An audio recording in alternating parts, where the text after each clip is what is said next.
What's up, everybody? It's your boy Alex Doerflinger here with your boy Jacob What's up? We Dubs. got Vocal Chan over here too. Yeah, what's up?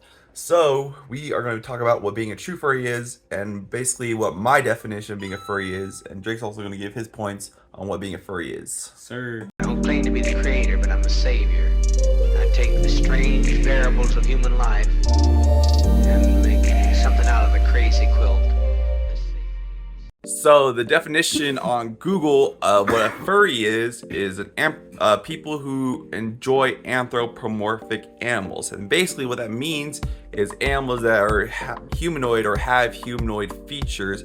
So like most of them look like they're bipedal, which means you can walk on two legs, or like some of them.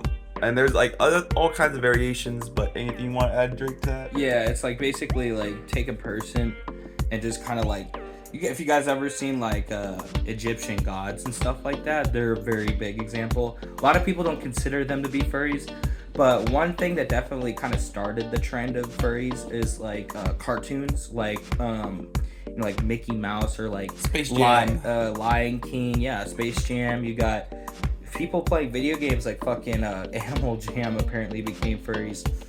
People who like Bugs Bunny or Lola Bunny, for example. Like I know a lot of furries that really got into being a furry just from watching what's that? Space Jam, yeah. Yeah, From Space Jam Space fucking Jam. alone, man. Literally, just like Space Jam is a big one. For me, it was like Spyro and Sonic. I watched that shit when I was a little kid. I watched Sonic X on Hulu when I was like 10 or Oh some yeah, shit. Sonic Yeah. X, yeah. That shit was badass, dude. That You was know, like like fucking Crash, Crash Bandicoot. Crash. You got or, Crash. like Zootopia too. Or you Oh, got yeah. Star Fox. Yeah, so like it is definitely becoming more mainstream, but it's very similar to the nerd community where The anime back community, too. then, yeah, the anime community I meant was like people ridiculed it and like made bad name for it, even though it wasn't a bad thing, but it's just because like people didn't understand. So now that the pandemic happened, everyone watches anime pretty much. So hopefully in the future, more people can like be accepting of furries. But like to me, what It being is starting. it is slowly, It yeah. is starting. I know a lot of friends that are normies of mine turning into one, and I know that like you can just like I can like run into a furry at work now. I can see like a furry with stickers all over their car. And, like actually see that more often than I probably have used to. That could also just be a confirmation because when you do see something, you see it more. It could be that, but I noticed that in trending growth in research though, it has been Going up. slowly increasing. That's So, good. Yeah. Yeah, but a lot of like disclosures, especially like with the furry community, a lot of people say it's sexualized or like it's just like people who are weird and like dressing up, but like it's very similar to about it if you think about to cosplaying, but more expensive version of it. But being a true furry means, to me at least, is like just being able to be part of an overall community of people who like similar things. And so a lot of those fursuits are normal people, and it's pretty cool, but they're also pretty expensive. So there's probably a lot of things that people don't know is like those fursuits are really expensive. Yeah, a lot of the times that goes into the crafting of the suits. The fur prices have gone up ever since the pandemic, and so like suits used to cost like anywhere between $2,500 to like what like 5K, and now they've been up to 5 to 8K lately, just because like for Well, a good quality suit. Yeah, Just because of how expensive all the fur prices. I mean, have gone. if you make it yourself though, it'll you know, run. You gotta pay It'll the be bills, you know. You gotta yeah. pay them bills. Yeah, but like most of the time, the cheapest one I heard was around like almost $1,000 for a total price. Like if you do it yourself, so it's a little bit cheaper instead of Yeah. buying from someone else. That's why a lot of new makers are coming out. That's really cool because when you are more likely to do it yourself, you don't like, hey, I want to do it again. I want to make some more. You can make a business out of that shit. Oh yeah, I mean a lot of people cosplay, so it's like a more expensive version of cosplay, like I said. Pretty much. Yeah, but like I mean, like the parties are very extravagant. Like Mhm. not like old school extravagant. I mean, they're like you can get slammed drunk at some parties, dude. Like but you can do that at a fucking anime convention too, right? I don't think they serve alcohol at No, at the parties. the parties. Yeah, they got room parties, right? Most of the time, cons are like a convention spaces and stuff. I don't Yeah, know but if they have do. parties. Well, you have to organize your own party. Yeah. Most of the time, it's invite, and most people don't like get in unless you have an invitation sometimes. But it's really interesting. I've been to a lot of these parties. I've played at DJ'd at these parties, and most of these people really just come to have fun. You know, meet people that they've probably talked to from far away that they can't see in real life. You know, that's what the internet kind of has done to us. You know, we started meeting people across the pond and shit, and then we're like, shit, how do we meet up? You got conventions, and you can do this with any community. Any community does this. Yeah. You got from PAX to fucking anime cons to fur cons to anything. That's just how it be, dude. Yeah. And also just like another thing too, it's like it's a lot of people in the fur community are very nice, open, accepting, so like there's a lot of diversity to it, a lot of different like kinds of styles of fursuits and stuff. I really like the anime fursuits that I've been seeing. That's pretty cool. Definitely not cheap, but it's still pretty cool to see. And then like most of the people are really nice, and you have a good time just like explore things, see new things. And honestly, like a lot of these furry artists too are really good at like just in general making artwork and stuff. Alright, so Draco Dub also wants to add some stuff about being a furry since he's been in the community a lot longer, and he's also the one who introduced me to it. Okay, so as you all probably know, a lot of people think not all the time that furries. So like not everyone thinks this way, because I meet tons of people that don't even know what a furry is. And they're like, okay, what is a furry? And I tell them what it is, and they're like, oh, that's actually pretty cool. Or like I was in Compton one time, and I took these guys to a furry convention, and they actually thought it was pretty lit. Like, you wouldn't expect that, but like, not everyone thinks furries are weird and all, but like sometimes some people do, and it's just usually people that don't really understand it too well. But like at the same time, there's people that don't understand it that are curious, and there's people that don't understand it that are, you know, that don't want to have anything to do with it because it looks weird. And the misconceptions is like a lot of people think that furries are mostly just cum brains. You know what I mean? Yeah. But you get like these memes where like, you know, you got the fucking, like, I know all the memes. You got the fucking pizza meme, you got the bong meme, you got like all the weird people with the allegations and shit. But this is no different than from any other community. You have an anime community that probably has some even more questionable things, in my opinion, that goes around the anime community. Oh yeah. And then you have, you know, people within just the gamer community, the Minecraft community, the Roblox community. There are so many different communities and different like conventions and host spaces that have bad people. Even got Hollywood, for example. Every community space has bad people, and a lot of people don't understand that.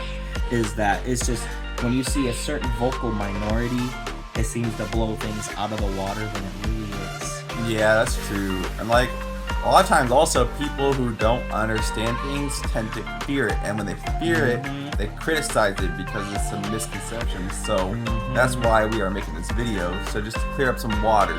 And like a lot of times too, like it is LGBTQ friendly, but like so you're gonna find more like you're not gonna find your average vanilla shit as much in the furry community as you're gonna see in the anime community. Since it is, there are a decent amount of straight furries in the community. It's not even a small amount. Since it's a very inclusive community, you have people in there that have more, you know, have kinks and stuff like that, and all that kind of stuff. So it seems like it's more sexual, just because of the fact that it's very accepting of a lot of different kinds of people, honestly. Yeah, they're very open-minded. But like at the same time, it's just what most people see. Like, people think of furries and they first think sex, you know, like it's kind of funny, but it's like that's not really what it is when you actually go to a furry convention.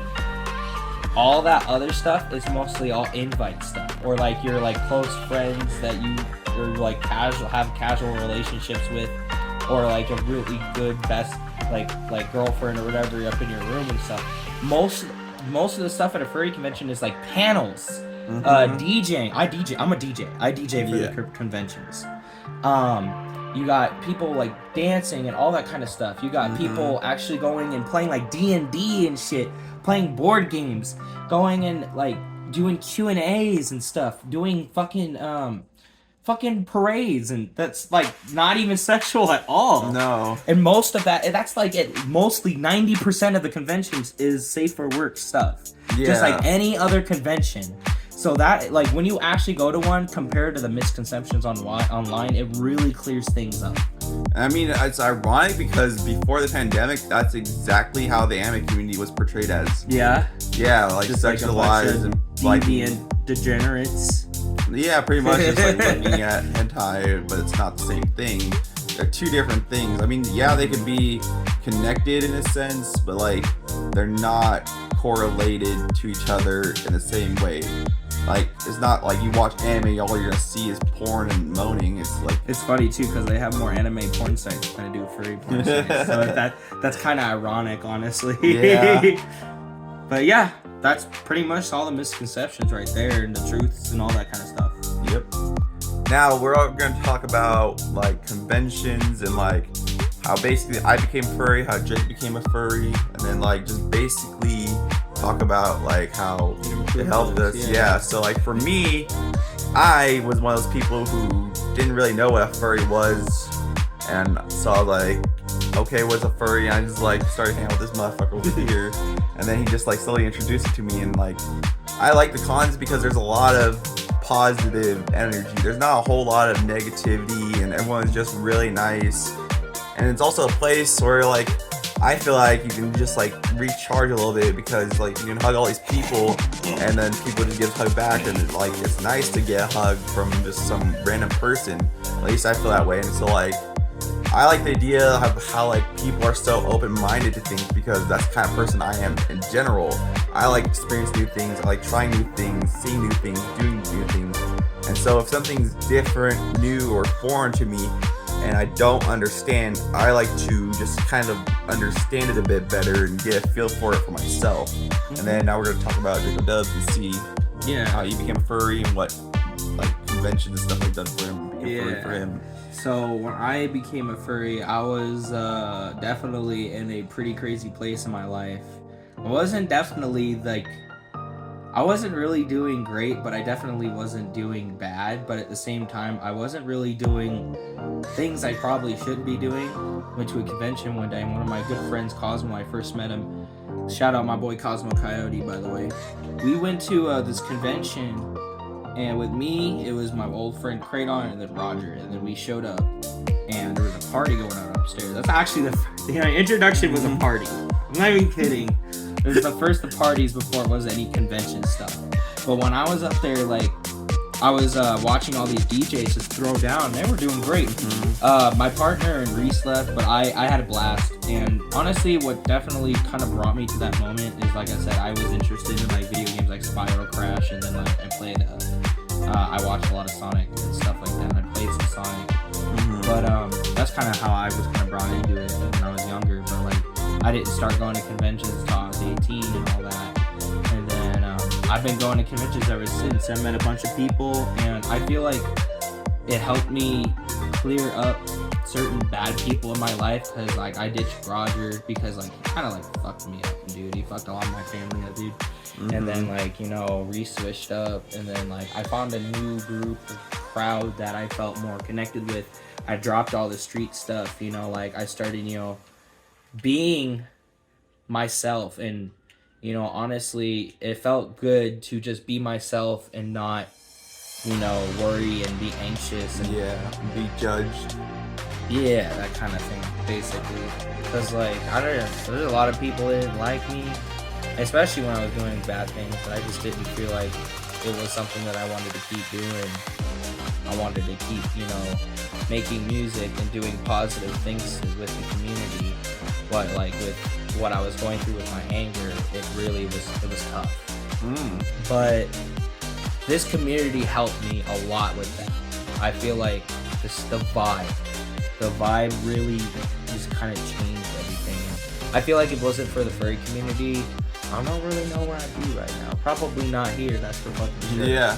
And also something like with the anime community as well is like that made me more happy and smile more when I was going through my hard times than reality did. So it gave me like people who like to read books an escape from the real world, and it immersed, like back then it immersed me into the anime itself, so it felt like really good. And the storylines I feel are a lot better, and the character designs are a lot better than most American cartoons we have today.